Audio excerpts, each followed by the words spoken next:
First and only season premiere to not be an epic two-parter. Oh, I still can't believe my friends and I are getting medals of honor. If your friend is part of the highest government, how special is even the highest honor? Also, since when do we hand out medals for saving Equestria? The collective main six should have enough metal to melt and build a bridge to Griffinstone by now. An alicorn should probably be capable of more advanced and faster methods of measurement, but Twilight likes to do things the old-fashioned way, like measuring a 3-foot space with a 30-foot tape.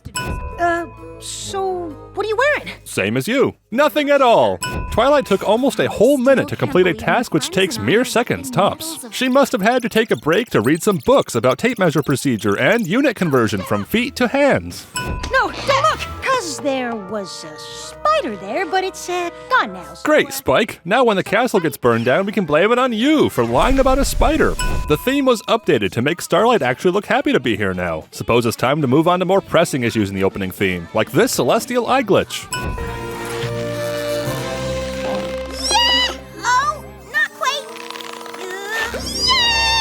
Now he's stuck either cutting it or wearing that metal for the rest of his life. You could have just teleported it like we've seen with clothing in the past. Or give him the stretchy one Discord got.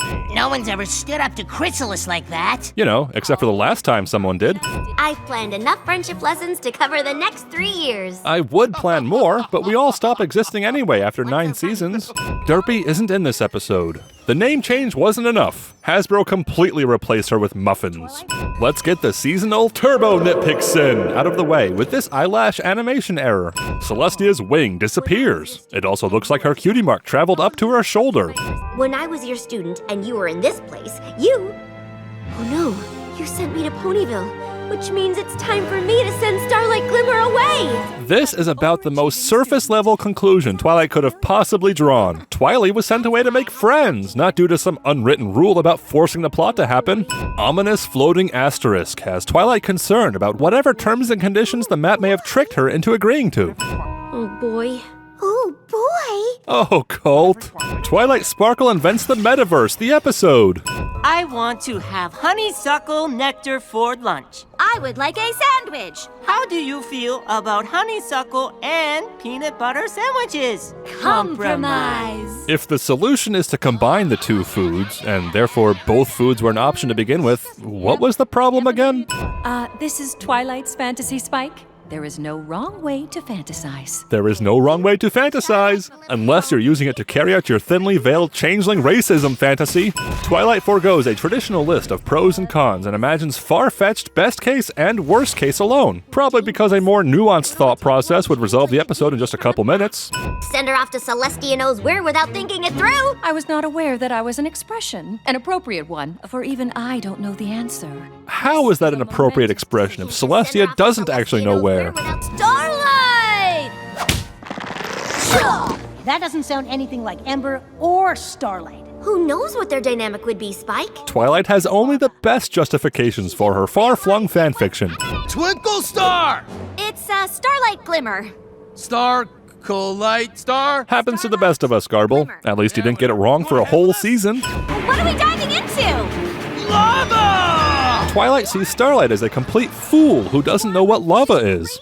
Also, there is no wrong way to fantasize, unless you're exposing a child to the gruesome death of a pony dissolving in lava. This is why we need to keep kids out of VR. Legend tells of a seasonal toy placement so forced that even the animators mock it. What if they become too ambitious? Fair point, considering the containment of Starlight's destructive ambitions is the whole reason she's part of the main team now. Just as Spike is a powerful dragon stunted by ponydom, Starlight is a powerful supervillain stunted by friendship. There is no wrong way to fantasize, unless you're using it to carry out your hidden urge to destroy the universe in one quick mega spell. Starlight and Twilight are OP, please nerf!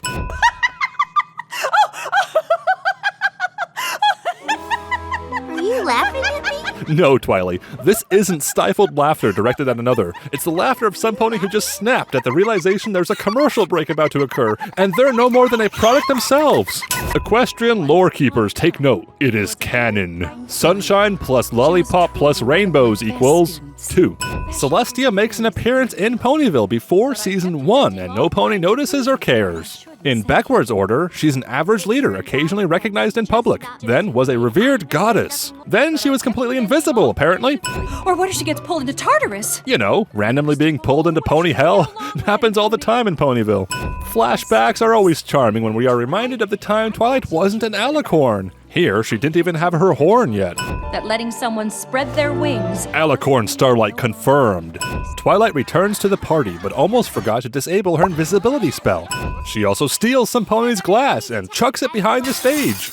You have proved yourself to be a kind, loyal, strong, honest, and truly magical friend. It's okay. We can't all remember each of the 6 elements in the heat of the moment. At least you remembered Applejack. We can throw you a changeling Gorefest. 2 of these ponies misheard him say Gorefest. Or maybe Sunburst is just really into heavy metal. Turn Celestia's castle into cheese. Do you think it's a good idea? No, that's a monster of a plan. Believe me, I've thought long and hard about this. And by long and hard, I mean I just spent a couple minutes talking to Celestia in the other room. Starlight loudly exclaims that she doesn't want to leave immediately after Twilight announces she doesn't have to leave. Maybe the confusion has less to do with her leaving Ponyville and more to do with moving out. Freeloading in the castle has its perks after all. Fun fact, this is yet another episode in which Dashie is playing The Floor is Lava the whole dang time. Lava! What are you looking at? No, don't look!